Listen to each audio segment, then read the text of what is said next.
everyone, Tim Schofield here. It's time to take a look at what Samsung can offer under that $500 price point. That's the mid-range price for a phone with the Samsung Galaxy A54 5G, thanks to AT&T for sending over a unit for us to check out. The Galaxy A54 goes for $450. So let's take a look at what Samsung can offer at that price point, especially considering Google will be coming out with their Pixel 7a mid-range phone very soon as well. So we are gonna unbox the A54 5G, get some hands-on as well. Let's get started.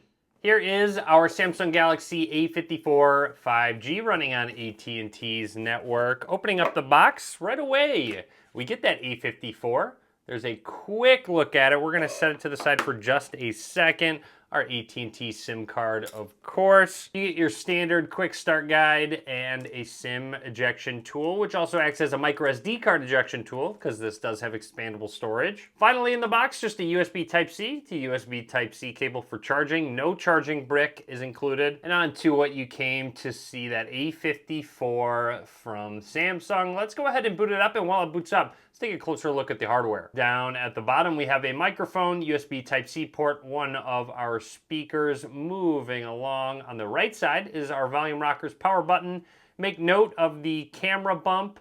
Not too big whatsoever, just 3 separate lenses there. And then up towards the top, another microphone. This is where a SIM card slot is, plus expandable storage. I love that they have a micro SD card slot. You really don't see that very often on phones. And along the left side, you've got absolutely nothing. So flipping it over on the back, just says Samsung. Moving on up towards the top, there is our camera system. The main wide angle lens is a 50 megapixel sensor. You also have a 12 megapixel ultra wide angle lens and a 5 megapixel macro lens, so you can get really close to subjects. Also very uniform, since they went with a very similar design to the S23 lineup in terms of design of the camera system. I'd also like to point out the front and back has Gorilla Glass 5 to protect it, so I'd love to see that. Anyways, I'm gonna run through the startup process and just talk about anything that's noteworthy. Here are your options to protect your phone, including face recognition and fingerprint scanner. Let's set that up. The Galaxy A54 has an in-display fingerprint scanner, so that's nice to see. Looks like this is moving around a little bit, so just go ahead and set your thumb on down. And it does give a little bit of vibration feedback. Solid, actually. I was a little bit impressed with the feedback that typing gave, and also this as well. It's kind of light. It's not overly strong whatsoever, at least with the subtle feedback of typing. And setting up our fingerprint takes a little bit longer, but it is in display, so that is okay. As long as it works how it should. We'll test this out later in the video.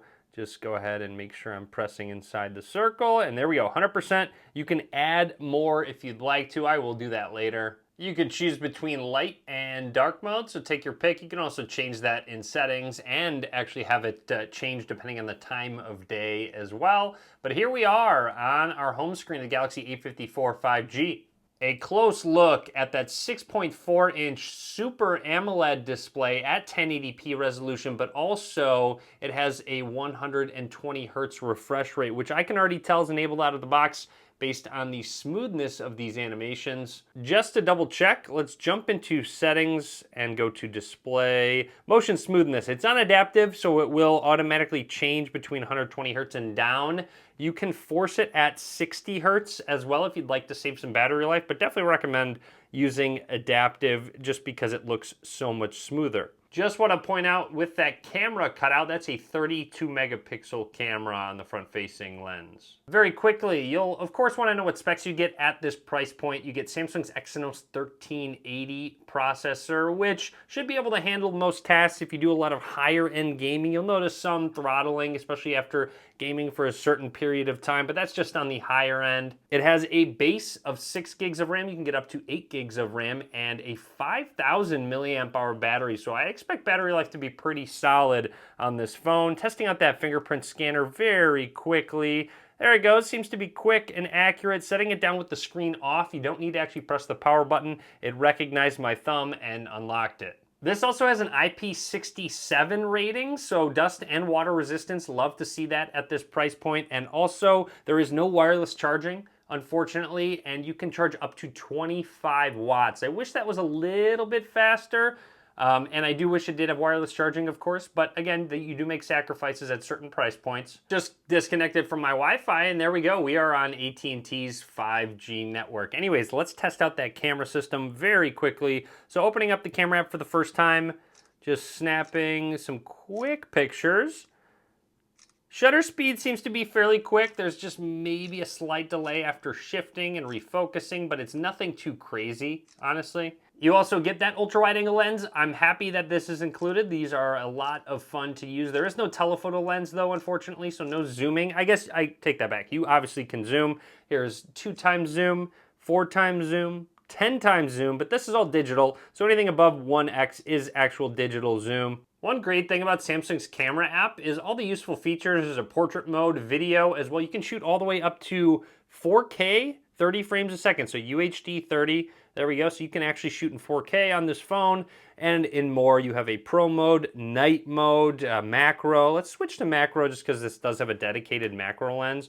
Let's grab this very real plant I have right here.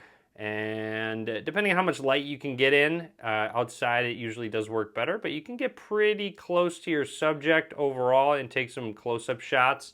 Very quickly, let's jump into a couple more settings. First of all, you can get into Samsung's ecosystem with a phone like this. Love what they're doing in terms of their earbuds, their tablet, just their connected system with link to Windows as well. You have their quick share technology, but anyways, back into some settings. You can really customize it with themes, wallpapers, and styles. Going into advanced features, you can really customize it with their labs with multi-window for all apps, full screen in split screen view, swipe for pop-up view, and then side key as well. You can customize if it wakes Bixby, goes into the power menu. Also motion and gestures, lift to wake, mute with gestures, double tap to turn the screen on and off. So if I double tap the screen, it turns it on and off very quickly. But overall, I have to say I'm pretty impressed with the hardware on the Galaxy A54 5G, especially at this price point.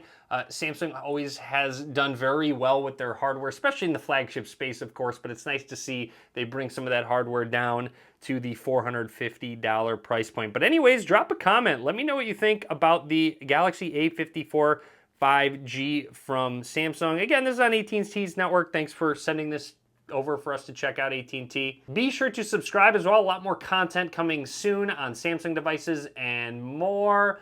And be sure to give this video a thumbs up. As always, thanks for watching.